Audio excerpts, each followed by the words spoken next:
राधे राधे भक्तों। जय श्री कृष्णा, जय श्री राधे भक्तों। आज मैं आपको सुनाऊंगी वैशाख माह में सुनी जाने वाली साहूकार और साहूकारनी की कहानी।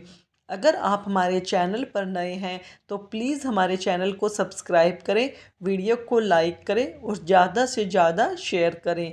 बहुत समय पहले की बात है। एक समय में एक साहूकार अपनी पत्नी और 4 बेटों के साथ रहता था। साहूकार साहूकारनी बड़े ही धार्मिक प्रवृत्ति के थे। दोनों पति पत्नी भगवान विष्णु के परम भक्त थे। वे हर तरह के व्रत त्योहार और दान पुण्य किया करते थे। इसके अलावा प्रत्येक साल वैशाख मास का स्नान और व्रत भी किया करते थे। तीर्थ स्थानों पर जाकर स्नान करते, तुलसी जी की पूजा करते, वे पीपल और आंकड़े के पेड़ को सींचते थे। इस तरह से साहूकार और साहूकारनी अपने बच्चों के साथ सुखी जीवन व्यतीत कर रहे थे। साहूकार और साहूकारनी हर साल वैशाख मास में स्नान व्रत करने गंगा जी पर जाया करते थे। अब साहूकार और साहूकारनी के चारों बेटे बड़े हो गए थे। साहूकार और साहूकारनी ने अपने चारों बेटों का विवाह कर दिया था। घर में 4 बहुएं आ गई। अब वह बहुत ही सुखी थे। हर तरह से वह बहुत जीना अच्छा कर रहे थे। सेठ जी के घर में किसी प्रकार की कोई कमी नहीं थी। साहूकार और साहूकारनी ने अपने बच्चों का विवाह करके और वो पूरी तरह से भगवान की पूजा में समर्पित हो गए। साहूकार ने हर साल वैशाख मास आने पर स्नान व्रत करने का नियम था। वह हर मास वैशाख मास में स्नान करते, गंगा जी में जाते और पूरे नियम धर्म से वैशाख स्नान पूजा पाठ व्रत दान किया करते थे। सेठ सेठानी का समय बहुत अच्छे से गुजर रहा था। एक बार की बात है कि साहूकारनी बीमार हो गई और साहूकार ने साहूकारी का बहुत इलाज करवाया, बहुत से वैद्य हकीमों को दिखाया, लेकिन साहूकारनी ने जो एक बार खाट पकड़ी तो वह उठी नहीं। और कुछ दिनों के बाद साहूकारनी जी का संस्कार स्वर्गवास हो गया। अब वो साहूकारनी का स्वर्गवास हो गया और साहूकार अपनी पत्नी के गुजर जाने के बाद बहुत ही उदास रहने लगा। लेकिन फिर भी साहूकार ने पूरे विधि विधान से अपनी पत्नी की अंतिम क्रिया की। पंडित जी से उसकी सारी क्रियाएं जो संपन्न करवाई थी, जो रस्म थी, सब पूरी करवाई। 12 दिनों तक घर में गरुड़ पुराण का पाठ कराया गया। उसके बाद 11वें दिन 11 पंडितों को सप्तनदिक भोजन कराकर उन्हें खूब दान पुण्य किया गया। साहूकार ने इस काम में कोई कंजूसी नहीं की। उसने अपनी पत्नी की क्रियाएं अच्छे से की। इस तरह से अब धीरे धीरे समय बीत रहा था। साहूकार की पत्नी को अब गुजरे हुए कई वर्ष हो चुके थे। अब एक दिन की बात है। अब धीरे धीरे समय गुजरा तो साहूकार भी अब बूढ़ा हो चला। साहूकार भी अब बीमार रहने लगा। वो साहूकार ने भी खाट पकड़ ली।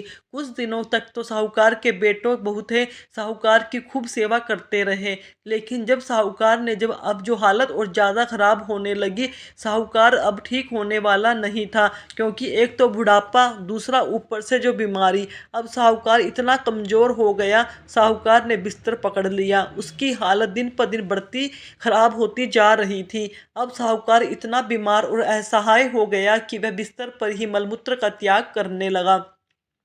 बहु बेटों ने जो जो अपना पिता को बिस्तर पर ही मलमूत्र करते हुए देखा तो उन्होंने अपने पिताजी की जो खाट कमरे में से आंगन में डलवा दी। अब जो क्योंकि पिताजी के सेवा कौन करे, अब मूलमूत्र साफ कौन करे, उनके लिए बड़ी कठिनाई का काम था।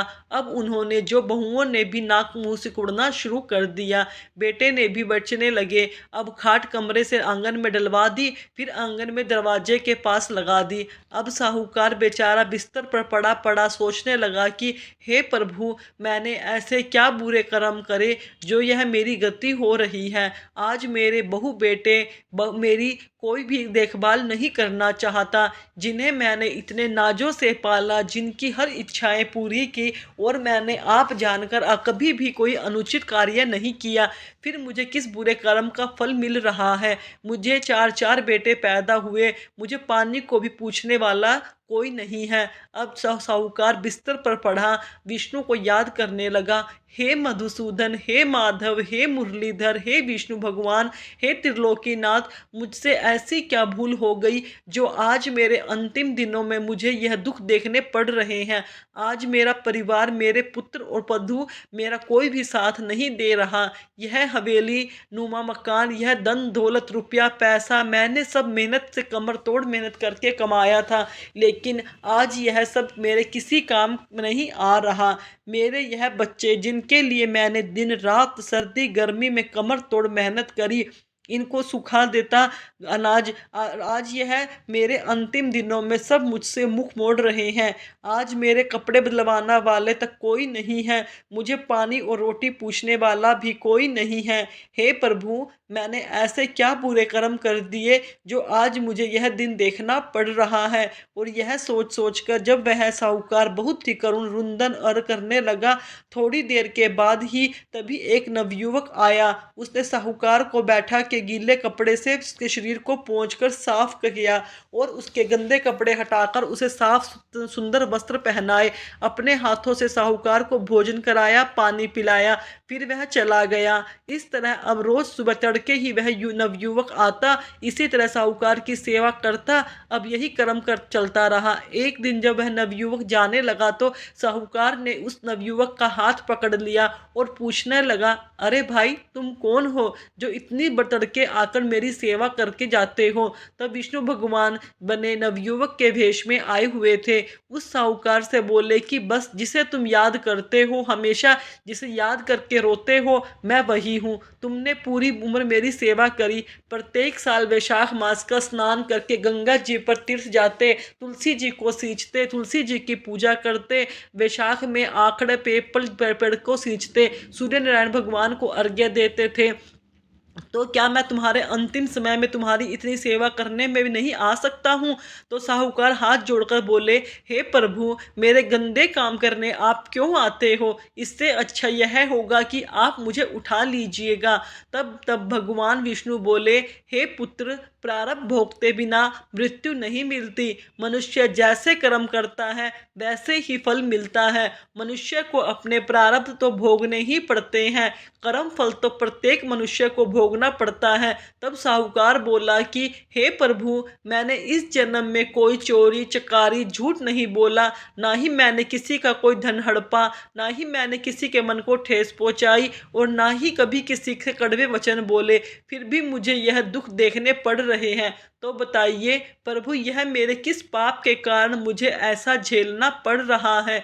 तो विष्णु भगवान बोले, हे पुत्र, तुम्हारे उन पुण्य के कारण ही मैं तुम्हारी सेवा करने के लिए आता हूँ। तब साहूकार बोला, हे प्रभु, मेरे प्रारब्ध क्या है। तब भगवान विष्णु बोले, हे पुत्र, तेरे पूर्व जन्म में बुरे कर्म हैं जो तुझे इस जन्म में भोगने पड़ रहे हैं।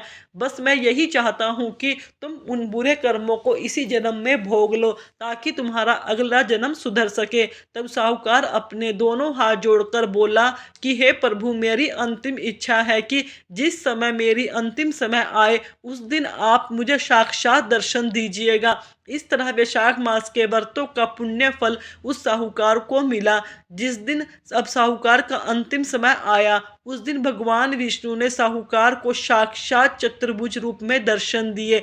उस समय साहूकार कुछ क्षण के लिए बिल्कुल स्वस्थ हो गया और उसे किसी भी तरह की कोई रोग दोष पीड़ा नहीं सता रही थी। भगवान विष्णु के दर्शन करते करते ही उसके अंतिम सांस बड़े सुकून से ले ली। और भगवान विष्णु को माधव, हे माधव, हे श्री कृष्ण भगवान, जैसे अंतिम समय में आपने अपने भक्त को साहूकार को दर्शन दिए, उसे अंतिम क्षण का भरी सांस लेने का अवसर दिया, वैसे ही जो यह कहानी सुन रहे हों, जो यह कहानी कह रहे हों, उन पर भी अपनी कृपा करना, उन्हीं से जो उनकी मनोकामना को पूरी करना। जैसे साहूकार के दोस्त वैशाख मास के स्नान का बहुत ही फल मिलता है। जो लोग सुबह उठकर स्नान करते हैं, वैशाख मास में दान पुण्य करते हैं और तीर्थ करते हैं, गंगा स्नान जाते हैं और तुलसी बड़ पीपल और आकड़ा सींचते हैं, उनका पुण्य अनंत होता है, जो भी कभी क्षीण नहीं होता और उन्हें विष्णु लोक की प्राप्ति होती है। भक्तों, अगर आपको कहानी पसंद आई हो तो मेरे चैनल को